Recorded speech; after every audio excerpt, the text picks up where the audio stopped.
आप देख रहे हैं दतिया का दंगल, कांग्रेस का मंगल। नमस्कार, मैं हूं आपके साथ सोनल। और सबसे पहले बात करेंगे मध्य प्रदेश के दतिया विधानसभा उपचुनाव में कांग्रेस को जो बम्पर जीत मिली है उस बारे में। कांग्रेस के घनश्याम सिंह को 6004 वोटों से जीत मिली है।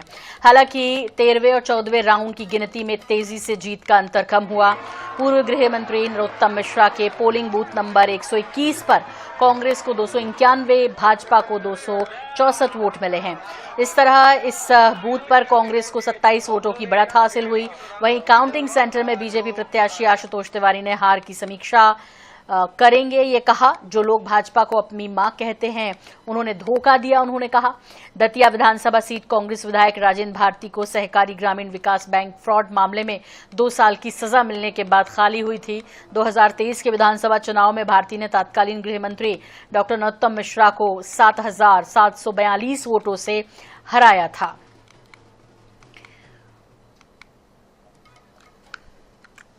इसलिए मैंने बोला है, जो जनादेश है उसे हाथ जोड़कर सर झुका करके स्वीकार करता हूं। आप निश्चिंत रहिए, समय समय पर मीडिया मित्रों से मिलूंगा भी, प्रतिक्रिया भी दूंगा। आप निश्चिंत रहिए।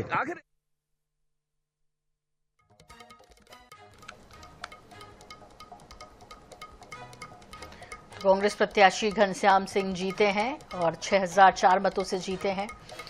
ऐसे में आपको बता दें कि खुशी का ठिकाना नहीं कांग्रेस के। 2023 में भी दतिया की जनता ने कांग्रेस प्रत्याशी राजेंद्र भारती को ही जिताया था और अब कुंवर घनश्याम सिंह को जिताया।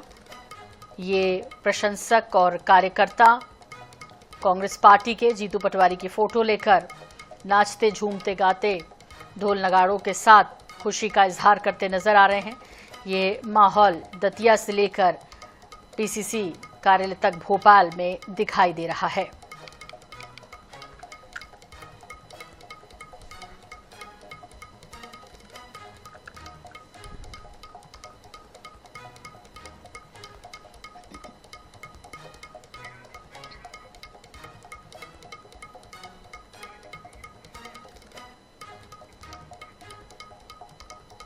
तो ये विक्ट्री साइन दिखाते, ये तस्वीरें आपको हम दिखा रहे हैं किस तरह घनश्याम सिंह जीत के बाद तमाम जो कांग्रेस कार्यकर्ताओं के बीच उत्साह को सेलिब्रेट करते हुए दतिया में कांग्रेस को जनादेश मिला है। दतिया उपचुनाव और एक बड़ा राजनीतिक संदेश भी दतिया की जनता ने दिया है।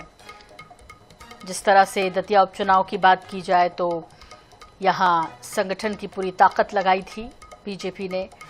बड़े बड़े नेता मैदान में उतरे थे, लेकिन जिस तरह आशुतोष तिवारी ने हार को स्वीकार करते हुए कहा कि जो लोग पार्टी को मां कहते हैं उन्होंने ही धोखा दिया। इसका मतलब सीधे तौर पर कि अंदरूनी घात पार्टी को पार्टी के लोगों ने ही दिया। और यहां पर फिर एक बड़ा सवाल खड़ा हुआ रणनीति को लेकर। वो बीजेपी जिसे रणनीति के लिए ही जाना जाता है, किसी भी कीमत पर चुनाव जीतने के लिए जो रणनीति बनाती है उसमें अब तक सफल रही। लेकिन विजयपुर का उपचुनाव और अब ये दतिया का उपचुनाव, ये कई सारे संदेश देकर गया।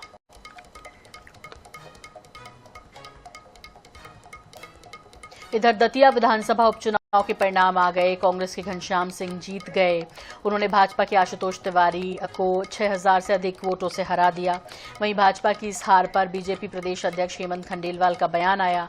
उन्होंने कहा कि हम इस हार की समीक्षा करेंगे, साथ ही कारणों का पता भी लगाएंगे। दतिया उपचुनाव में मतदाताओं ने जो जनादेश दिया, विनम्रता के साथ भारतीय जनता पार्टी उस जनादेश को स्वीकारती है। हम परिणामों की समीक्षा करेंगे और समीक्षा का जो भी निष्कर्ष आएगा उस अनुसार पार्टी अपनी आगामी रणनीति तय करेगी। निश्चित तौर पे भारतीय जनता पार्टी के लिए अनुशासन सर्वोपरि है और कोई भी कार्यकर्ता चाहे किसी पद पे हो उसको अनुशासन में ही रह के भारतीय जनता पार्टी का काम करना चाहिए, ऐसी पार्टी अपेक्षा करती है।